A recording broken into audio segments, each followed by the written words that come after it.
অঙ্গনবাদী ৰান্ধনী আশাৰ দৰমহা বৃদ্ধি কৰিলে চৰকাৰে। কিমান টকা বৃদ্ধি হ'ব অঙ্গনবাদী ৰান্ধনী আশা কৰ্মীসকলৰ? ৰাজ্যৰ পিএম কিষাণ কৃষকৰ বাবে ভাল খবৰ। কেতিয়া লাভ কৰিব পিএম কিষাণ 20তম কিস্তিৰ টকা? কিমান টকা হ'ব পিএম কিষাণ আঁচনিৰ? ৰাজ্যৰ মুখ্যমন্ত্ৰী হিমন্ত বিশ্ব শৰ্মাৰ কেইবাটাও গুৰুত্বপূৰ্ণ ঘোষণা। আন কেইবাটাও গুৰুত্বপূৰ্ণ খবৰ একেলগে জানিব পাৰিব ভিডিঅ'টো চাই থাকিব। অসমৰ লগতে ভাৰতৰ বিভিন্ন প্ৰান্তৰ পৰা কেইবাটাও গুৰুত্বপূৰ্ণ খবৰ যুগুত হৈছে। সবিশেষ তথ্য এই ভিডিঅ'টোৰ মাধ্যমত জানিব পাৰিব। ভিডিঅ'টো চোৱাৰ আগতে এটা ৰিকুৱেষ্ট, যদি আপুনি চেনেলটোত নতুনকৈ আছে তেন্তে চেনেলটো ছাবস্ক্ৰাইব কৰাৰ লগতে ভিডিঅ'টোত এটা লাইক কৰি দিব। তেন্তে আহক বন্ধু বান্ধৱীসকল, আজিৰ ভিডিঅ'টো আৰম্ভ কৰোঁ। নমস্কাৰ। ৰাজ্যৰ প্ৰথমটো ডাঙৰ গুৰুত্বপূৰ্ণ খবৰ হৈছে অংগনবাদী কৰ্মী, আশা কৰ্মী আৰু ৰান্ধনী কৰ্মীসকলৰ কাৰণে। অংগনবাদী আশা কৰ্মী আৰু ৰান্ধনী কৰ্মীসকলৰ দৰমহা বৃদ্ধি কৰিলে চৰকাৰে। 1 অক্টোবৰ 2025 পৰা বৃদ্ধি হ'ব আশা কৰ্মী, অংগনবাদী কৰ্মী আৰু ৰান্ধনী কৰ্মীসকলৰ দৰমহা। দেখিবলৈ পাইছে এইদৰে অসম চৰকাৰে উল্লেখ কৰিছে 1 অক্টোবৰ 2025 পৰা বৃদ্ধি হ'ব আপোনালোকৰ দৰমহা। যিসকল ৰান্ধনী আছে, যিসকল অংগনবাদী কৰ্মী নাইবা যিসকল আশা কৰ্মী আছে তেওঁলোকৰ কাৰণে গুৰুত্বপূৰ্ণ ভাল খবৰ আহিছে। 1 অক্টোবৰৰ পৰা আপোনালোকৰ দৰমহা বৃদ্ধি হ'ব। কোন জিলাৰ পৰা এই ভিডিঅ'টো চাই আছে এবাৰ কমেণ্ট কৰি জনাব, লগতে কিমান টকা বৃদ্ধি হ'ব পাৰে আপোনালোকে জনাব পাৰে। যিসকল পিএম কিষাণৰ কৃষক আছে তেওঁলোকৰ কাৰণে গুৰুত্বপূৰ্ণ ভাল খবৰ আহিছে। পিএম কিষাণৰ 20 নম্বৰ ইনষ্টলমেণ্টৰ টকা আপোনালোকৰ বেংক একাউণ্টত কিমান তাৰিখে সোমাব। দেখিবলৈ পাইছে পিএম কিষাণ 20তম কিস্তিৰ মুক্তিৰ তাৰিখ কিমান। প্ৰত্যাশিত হিচাপে কোৱা হৈছে যে তথ্য অনুসৰি 2025 চনৰ জুন মাহত আপোনালোকৰ বেংক একাউণ্টত 20 নম্বৰ ইনষ্টলমেণ্টৰ টকা সোমাব পাৰে। যিসকল কৃষক আছে তেওঁলোকৰ কাৰণে ভাল খবৰ, কিয়নো আজিৰ পৰা আৰম্ভ হৈছে জুন মাহ। জুন মাহৰ প্ৰথম সপ্তাহতে আপোনালোকৰ বেংক একাউণ্টত সোমাই পৰিব পাৰে পিএম কিষাণ আঁচনিৰ 20 নম্বৰ ইনষ্টলমেণ্টৰ টকা। ৰাজ্যৰ পৰৱৰ্তী ডাঙৰ খবৰটো হৈছে ৰাজ্যত ভূমিকম্পৰ জোকাৰণি। গুৱাহাটীৰ পৰা মাত্ৰ 2 কিলোমিটাৰ নিলগত অভিকেন্দ্ৰ। মঙ্গলবাৰে নিশা 8:25 ৰাজ্যজুৰি অনুভূত হয় ভূমিকম্পৰ জোকাৰণি। ৰিক্টাৰ স্কেলত ভূমিকম্পটোৰ প্ৰাবল্য আছিল 3.6। তথ্য অনুসৰি ভূমিকম্পটোৰ অভিকেন্দ্ৰ কামৰূপ জিলা। ভূমিকম্পটোৰ উৎপত্তি স্থল ভূপৃষ্ঠৰ পৰা 10 কিলোমিটাৰ গভীৰতাত বুলি জানিব পৰা গৈছে। ডাঙৰ গুৰুত্বপূৰ্ণ খবৰটো হৈছে ৰাজ্যৰ ছাত্ৰ ছাত্ৰীসকলৰ কাৰণে বান পৰিস্থিতিয়ে লৈছে জটিল ৰূপ। 5 জুনলৈকে সকলো শিক্ষানুষ্ঠান বন্ধ ঘোষণা এইখন জিলা প্ৰশাসনৰ।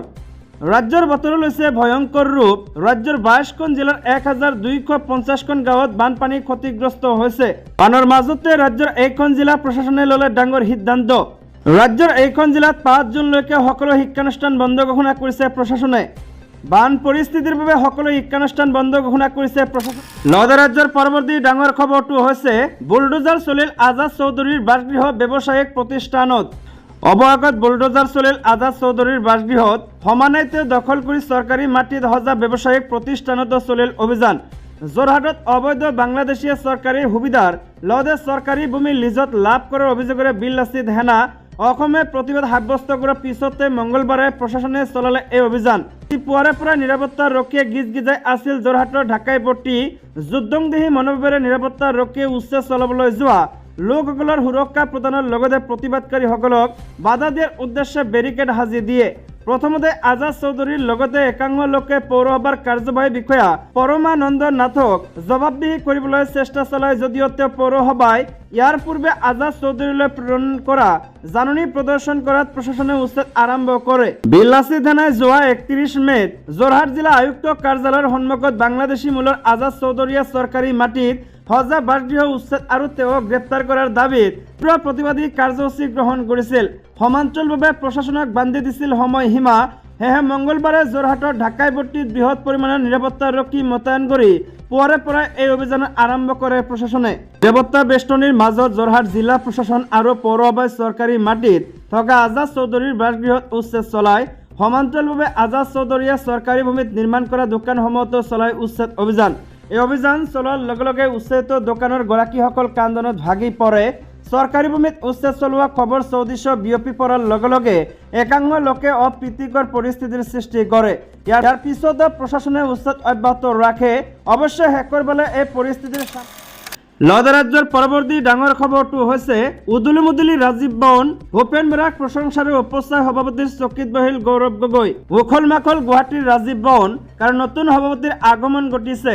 মঙ্গলবাৰে প্ৰদেশ কংগ্ৰেছৰ সভাপতি হিচাপে আনুষ্ঠানিকভাৱে দায়িত্বভাৰ গ্ৰহণ কৰিলে সাংসদ গৌৰৱ গগৈ। ৰাজীৱ বনত গায়ন বায়নেৰে নতুন সভাপতিগৰাকীক আদৰি অনা হয়।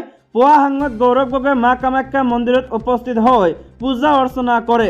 প্ৰদেশ কংগ্ৰেছৰ সভাপতি হিচাপে দায়িত্ব লোৱাৰ পূৰ্বে গৌৰৱ গগৈয়ে মা কামাখ্যাৰ আশীষ লয়।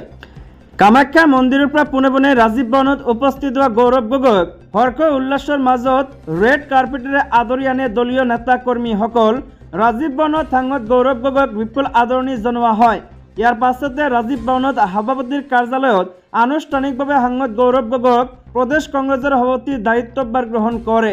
প্ৰদেশ কংগ্ৰেছৰ সদ্য বিদায়ী সভাপতি ভূপেন বৰাই গৌৰৱ গগৈক আনুষ্ঠানিকভাৱে দায়িত্বভাৰ অৰ্পণ কৰে।